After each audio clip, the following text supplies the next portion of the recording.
Hernia का operation कैसे किया जाता है?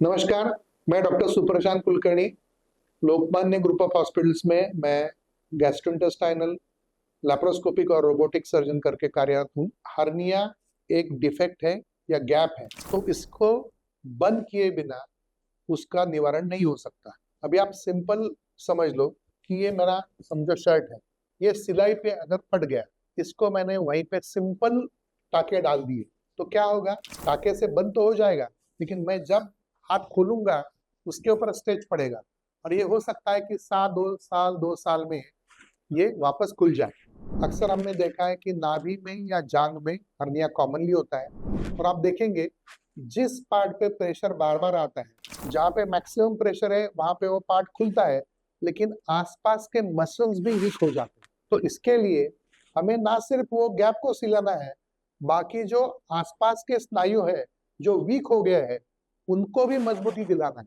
तो इसका निवारण कैसे हो सकता है, ये जानने के लिए हमें ये जानना जरूरी है कि हमारे पास क्या है, हम क्या कर सकते हैं।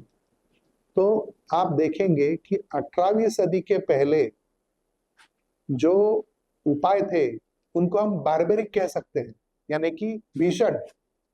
तो वो क्या उपाय होते थे कि व्यक्ति को उल्टा उल्टा लटका देना या उसका अंडकोश निकालना। जब 18वीं 19वीं सदी में दो इंपॉर्टेंट चीजें हुई, पहला एनास्थेशिया और दूसरा एंटीसेप्सिस।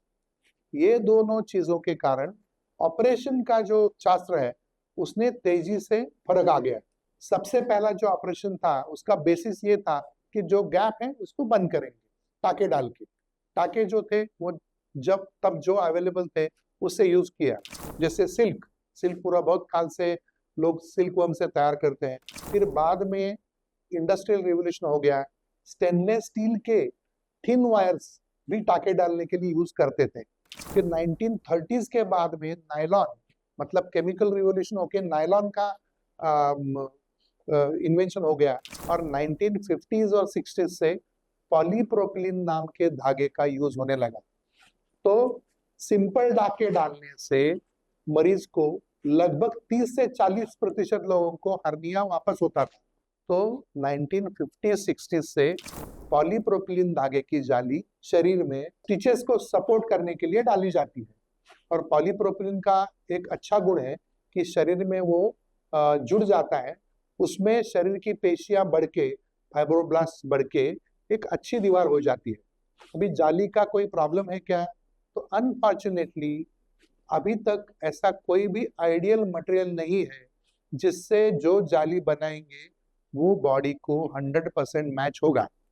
लेकिन पॉलीप्रोपिलीन की जाली है, it is very near to ideal, मतलब शरीर को बहुत कम तकलीफ देती है। अगर किसी को उसका एलर्जी हो गया तो वो मरीज में वो ऑपरेशन करके वापस जाली निकालना पड़ सकता है, लेकिन ज्यादातर लोगों में 99% या इवन मोर जाली का कोई भी एलर्जी नहीं होता है। 2000 में क्लियर कट गाइडलाइन दिया है कि सभी हर्नियाज को जो एडल्ट मरीजों में होते हैं उसमें जाली यूज करना बेहतर है। और कोई जाली है? तो जी हाँ है। रिसेंटली 4-5 साल में एक नया जाली आया है जो सिंथेटिक, मतलब ई कोलाई बैक्टीरिया से तैयार हुआ, लेकिन एब्जॉर्बेबल है, मतलब 2 साल में घुल जाता है and in 2 years it is replaced by body cells. अभी इसका प्रॉब्लम क्या है? प्रॉब्लम एक ही है कि इसकी कॉस्ट बहुत ज्यादा है। मतलब 15x15 का पीस अगर हम पॉलीप्रोपिलीन का देखेंगे तो उसका कॉस्ट 3-4 हजार है, और ये जो है पॉली 4 हाइड्रोक्सी ब्यूटरेट है P4HB, इसका कॉस्ट लगभग 1.4 लाख से 1.5 लाख है।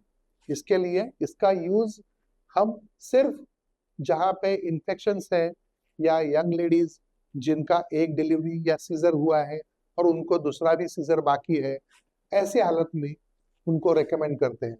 या कोई ऑब्स्ट्रक्टेड हार्निया है जहाँ पे इंटेस्टाइन फंसा हुआ है, रेड हुआ है, और इसमें हमें जाली डालना है, और मरीज अगर पूरा समझता है कि इसका कॉस्ट ज्यादा है, इसका इन्फेक्शन टॉलरेट करने का रेट पॉलीप्रोपिलीन से बेहतर है लेकिन जीरो नहीं है, ये समझने के बाद फिर ऐसे मरीजों में हम स्पेशल जाली यूज करते हैं। ऑपरेशन करना ये 3 तरीकों से होता है। पहला तरीका है कि कट करके जहाँ पे हर्निया है, जैसे नाभि में है, उसके ऊपर कट ले लो, अंदर जाओ, जो अंदर का इंटेस्टाइन है उसको अंदर रखो, जो स्नायु है उसको रिपेयर करो, स्नायु के ऊपर या पीछे जाली डालो और बाहर आ जाओ। ये ओपन ऑपरेशन है, ये कई सालों से होता है, ये सेफ होता है। जाली डालने से मोस्ट ऑफ द केसेस में recurrence rate is less than 1%। लेकिन जहां पे स्नायु कट होके जोड़ा जाता है वहां पे दर्द ज्यादा होता है। जितना बड़ा कट हो उतना इन्फेक्शन का रिस्क ज्यादा। इसके लिए फिर शास्त्रज्ञों ने सोचा कि इसके लिए क्या कर सकते हैं, तो इसके लिए है मिनिमल इन्वेजिव सर्जरी या मिनिमल एक्सेस सर्जरी, जिसको की होल सर्जरी भी बोला जाता है, या लैप्रोस्कोपिक सर्जरी। लैप्रोस्कोपिक सर्जरी मतलब पेट के ऊपर 3 या 4 छोटे छेदों से 5 mm या 10 mm, इन छोटे चीजों से हम एक टेलीस्कोप अंदर डालते हैं। वो टेलीस्कोप का चित्र हमें मेडिकल मॉनिटर पे यानी कि टेलीविजन पे दिखता है, और ऑपरेशन होने के बाद वो जाली भी 10 mm से रोल करके अंदर डालते हैं। फिर उसे या तो टाके डाल के या ग्लू करके फिक्स करते हैं, बाहर आ जाते हैं। इसका फायदा क्या है कि होल सर्जरी या लैप्रोस्कोपिक सर्जरी से छोटे छेदों से मरीजों का ट्रीटमेंट होता है, स्नायु कट नहीं होता, इसके लिए दर्द बहुत कम होता है, रिकवरी फास्ट होता है और वो काम को जल्दी जा सकता है।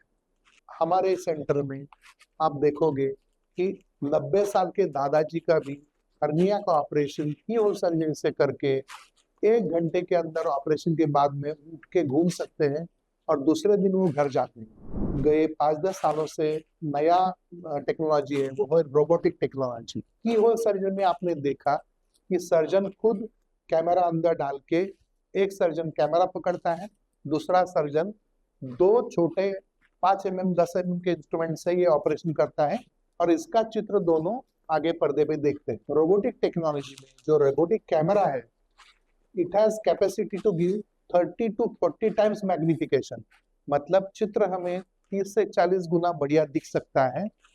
उसमें बाइनोक्यूलर 3 डायमेंशनल विजन है, तो हमें लाइफ साइज दिखता है, डेप्थ परसेप्शन आता है। और दूसरा रोबोटिक इंस्ट्रूमेंट जो है, नॉर्मल इंस्ट्रूमेंट्स वो आगे और पीछे ही घूमते हैं या हाथ से घुमाना पड़ता है, तो उनका मूवमेंट्स हमारे हाथ के ऊपर है। लेकिन रोबोटिक इंस्ट्रूमेंट्स में हम रोबोटिक हाथ को चलाते हैं, रोबोटिक हाथ ऐसे 360 और ऐसे 360 घूम सकता है।